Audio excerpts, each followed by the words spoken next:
time you walk into the room, got me feeling crazy, like my heart boom boom. Any other boy would stare, but me I look away, cause you're making me scared. Trying not to breathe, 1, 2, 3. Assalamualaikum warahmatullahi wabarakatuh. Perkenalkan, nama saya Syifa Aulia Putri. Saya dari kelas 2B dari jurusan Pendidikan Agama Islam.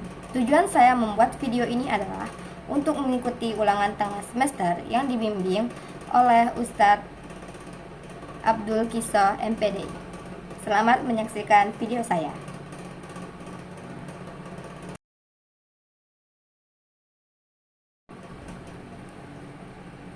Baiklah, pertanyaan pertama. Sebelum saya bertanya, saya ingin menjelaskan mengapa saya menanyakan pertanyaan ini.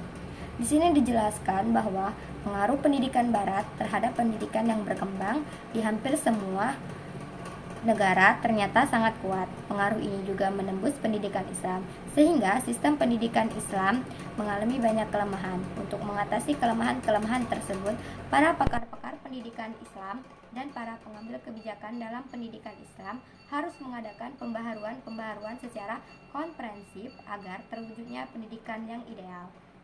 Dan pertanyaannya, mengapa pendidikan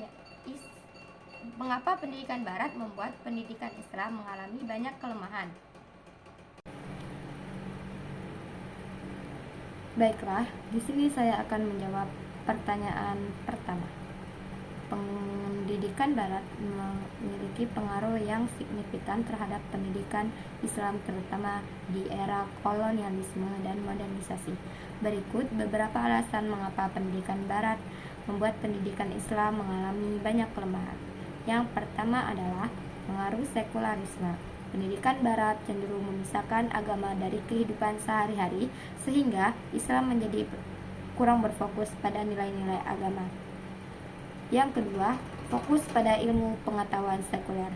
Pendidikan barat lebih berfokus pada pendidikan pengetahuan sekuler seperti sains, teknologi, dan matematika, sehingga pendidikan Islam menjadi kurang berfokus pada ilmu pengetahuan agama. Yang ketiga, pengaruh metode pembelajaran barat.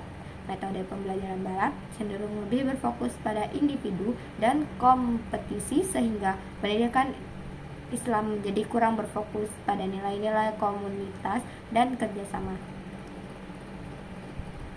Baiklah, di sini saya akan mencontohkan pendidikan barat yang dapat mempengaruhi pendidikan Islam. Yang pertama adalah sistem pendidikan kolonial. Selama era kolonialisme, sistem pendidikan barat diterapkan di banyak negara, sehingga pendidikan Islam menjadi terpinggirkan. Yang kedua, pendidikan sekuler. Pendidikan sekuler yang berfokus pada ilmu pengetahuan sekuler seperti dapat membuat pendidikan Islam menjadi kurang berfokus pada nilai-nilai agama. Dan yang ketiga, pendidikan online. Pendidikan online yang berfokus pada teknologi dan komputer dapat membuat pendidikan Islam menjadi kurang berfokus pada interaksi sosial dan komunitas.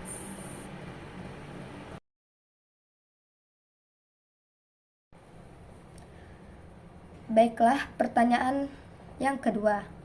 Sebelum saya bertanya, saya ingin menjelaskan terlebih dahulu. Manusia merupakan makhluk yang memiliki tahapan-tahapan pertumbuhan dan perkembangan tertentu. Tahapan-tahapan pertumbuhan dan perkembangan ini berlangsung secara terus-menerus, tidak hanya di alam rahim, melainkan setelah manusia itu dilahirkan. Hal ini mengisyaratkan bahwa pendidikan yang diberikan dan diterima oleh manusia harus disesuaikan dengan kapasitas kemanusiaannya. Pertanyaannya adalah, jelaskan kemukakan implikasi proses penciptaan manusia menurut Al-Quran bagi pendidikan Islam. Baiklah, di sini saya akan langsung menjawab pertanyaan tersebut. Jawabannya adalah implikasi proses penciptaan manusia menurut Al-Quran bagi pendidikan Islam sangat penting dan mendalam. Berikut penjelasannya.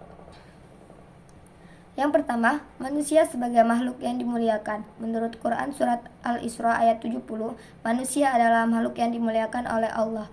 Implikasinya terhadap pendidikan Islam. Pendidikan Islam harus memuliakan manusia, menghargai harkat dan martabat peserta didik.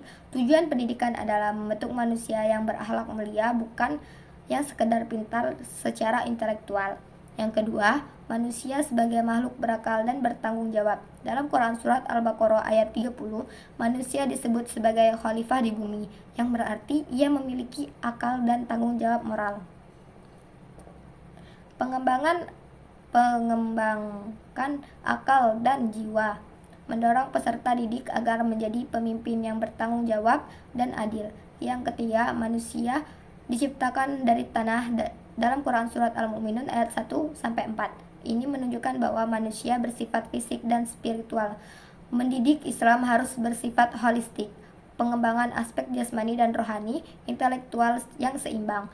Yang keempat adalah manusia diberi potensi dan fitrah. Quran Surat Ar-Rum ayat 30, setiap manusia memiliki fitrah, yaitu kecenderungan untuk mengenal dan tunduk kepada Allah. Pendidikan Islam harus menjaga dan mengembangkan fitrah keimanan, bukan menyesatkan. Harus menciptakan lingkungan belajar yang mendukung nilai-nilai tauhid. Yang kelima, proses penciptaan yang bertahap. Penciptaan manusia digambarkan bertahap di Quran Surat Al-Insan ayat 1-2. Pendidikan harus berproses, sabar dan bertahap sesuai dengan perkembangan peserta didik. Terima kasih.